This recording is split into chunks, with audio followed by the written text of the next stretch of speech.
Shalom, selamat pagi jemaat Tuhan yang terkasih dalam Kristus Yesus. Jumpa lagi di renungan pagi kita AKBP Resort Surabaya. Sebelum kita mendengarkan firman Tuhan, baiknya kita berdoa terlebih dahulu. Kita berdoa. Segala hormat dan kemuliaan bagi nama-Mu ya Tuhan Allah. Kami bersyukur di pagi hari ini Engkau menghantarkan kami hingga pada pagi hari ini. Kau masih memberikan kami kesempatan untuk menghirup udara segar, dan kami boleh memulai segala aktivitas kami dalam satu hari ini. Ya Tuhan, kami akan dibekali dengan firman Tuhan. Kiranya firman-Mu lah yang boleh kami lakukan dalam kehidupan kami. Biarlah Roh Kudus-Mu yang menuntun kami dan menguatkan kami untuk dapat melakukannya di dalam realitas kehidupan kami sehari-hari. Terima kasih ya Tuhan, dalam Kristus Yesus Juru Selamat kami. Amin. Jemaat Tuhan yang terkasih dalam Kristus Yesus, kita hendak disapa dengan firman Tuhan, yaitu pada hari Rabu tanggal 26 Juni 2024 yang terambil dari kitab Mazmur pasalnya yang ke-23 ayat 4. Begini bunyinya: "Sekalipun aku berjalan dalam lembah kekelaman, aku tidak takut bahaya, sebab Engkau besertaku. Gadamu dan tongkatmu itulah yang menghibur aku." Demikian firman Tuhan. Jemaat Tuhan yang terkasih dalam Kristus Yesus, firman Tuhan kita pada pagi hari ini hendak memberikan sebuah pembelajaran bagi kita bagaimana kisah perjalanan iman seorang Raja Daud. Raja Daud pernah menghadapi, yaitu dalam masa dilematis ataupun juga masa liminal, masa di mana dia seperti di ambang pintu. Daud diperhadapkan dengan bahaya maut, bahwa nyawanya yang selalu terancam. Dia mengalami pelbagai perjalanan dan pengalaman iman yang membuat ia menyatakan bahwa ia tidak takut bahaya. Perjalanan historis hidup Daud memang penuh dengan ancaman dan bahaya. Pelbagai fenomena dan realitas yang ia hadapi, yaitu antara lain fenomena yang pertama, bahwa Daud pernah dikejar dan hendak dibunuh oleh Raja Saul. Apa yang membuat Saul hendak membunuh Daud? Yaitu dorongan atas kedengkian dan iri hati kepada Daud. Usai Daud mengalahkan musuhnya orang Israel, yaitu orang Filistin, banyak perempuan dari berbagai tempat di Israel menari dan bernyanyi, yaitu menyanyikan Saul mengalahkan beribu-ribu musuh, tetapi Daud berlaksa-laksa. Hal ini yang membuat Saul dihinggapi roh jahat, sehingga timbul rasa tersaingi dan amarah yang membara kepada Daud. Nah, fenomena yang kedua, jemaat Tuhan yang terkasih dalam Kristus Yesus, yaitu Absalom adalah anaknya sendiri yang hendak membunuh Daud.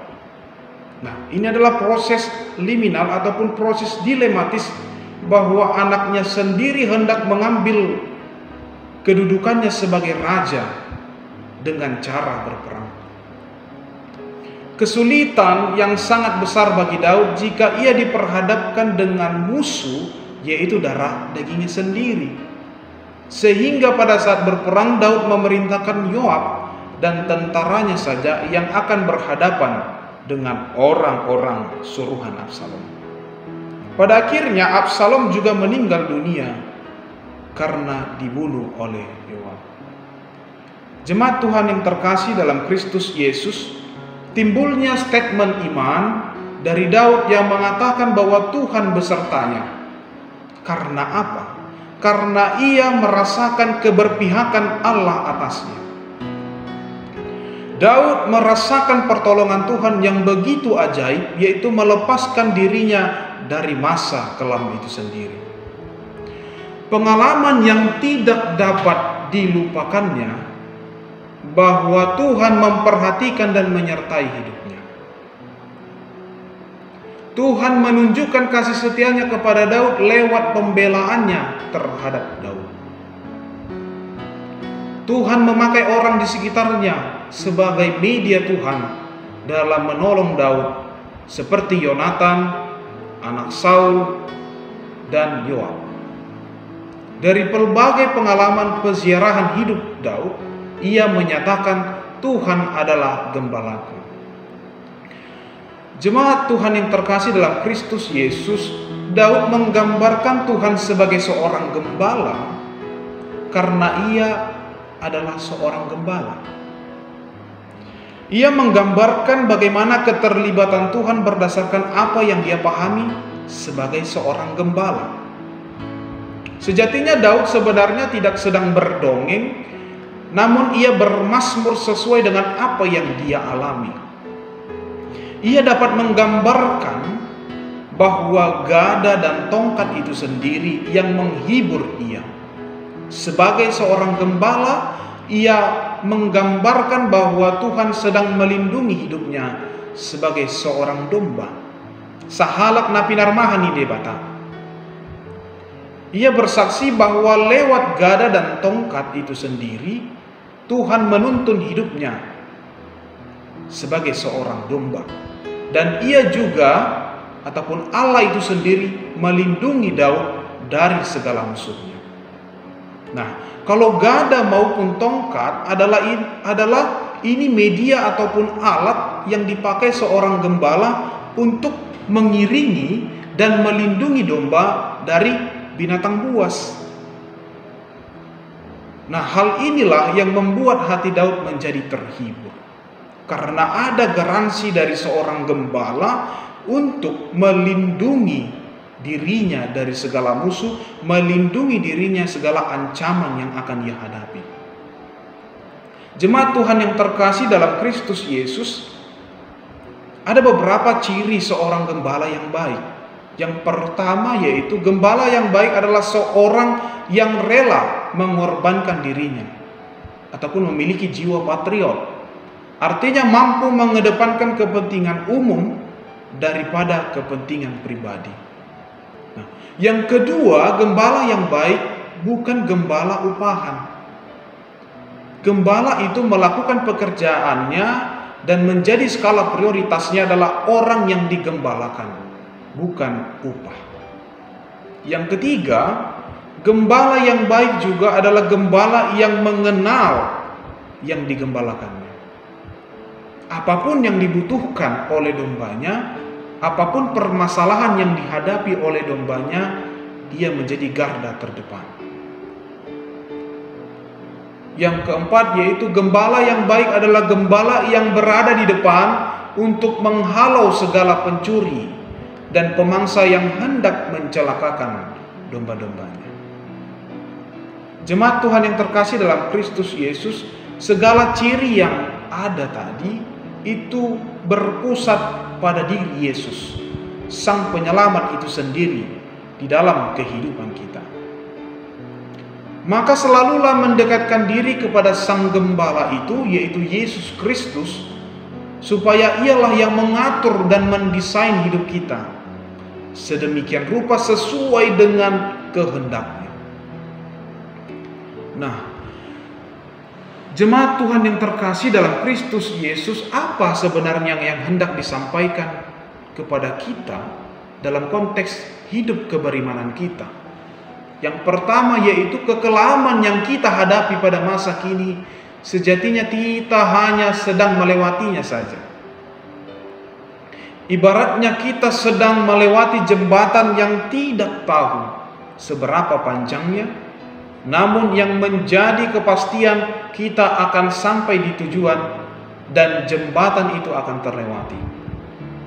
Kekelaman itu juga bersifat sementara, namun tergantung kita memaknai masa kelam itu sendiri. Ketika menganggap masa kelam itu hanya sebatas hukuman bagi kita, maka kita tidak akan menemukan makna rohani ataupun maksud Tuhan yang terkandung di dalamnya.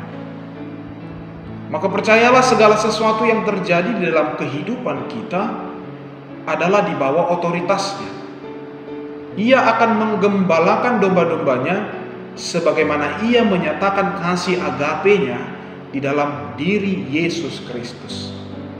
Allah memberikan anaknya yang tunggal sebagai gembala yang baik, gembala yang mau mengorbankan dirinya sebagai tonggak keselamatan yang tidak hanya bersifat lahiriah, namun termasuk juga batiniah.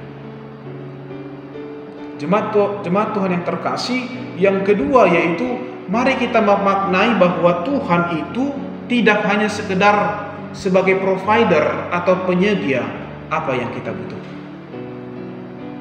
namun Ia adalah seorang gembala yang bertanggung jawab atas domba-dombanya. Sejatinya kita tidak perlu takut bahaya karena Tuhan akan selalu menyertai hidup kita, hari ini, esok, sampai selama-lamanya. Nah, sedangkan berkat rohani telah Ia berikan, namun mengapa kita masih ragu? Mengapa kita masih takut akan pemenuhan yang bersifat lahiriah semata? Persoalan hidup ataupun persoalan kebutuhan daging, Tuhan pasti menyediakannya. Namun persoalannya, apakah kita sabar untuk menunggu maksud Tuhan? Apakah kita mau sabar menunggu sang gembala itu membaringkan kita kepada rumput yang hijau dan menuntun hidup kita kepada air yang tenang? Pada dasarnya Tuhan sudah memberikan garansi perlindungan itu.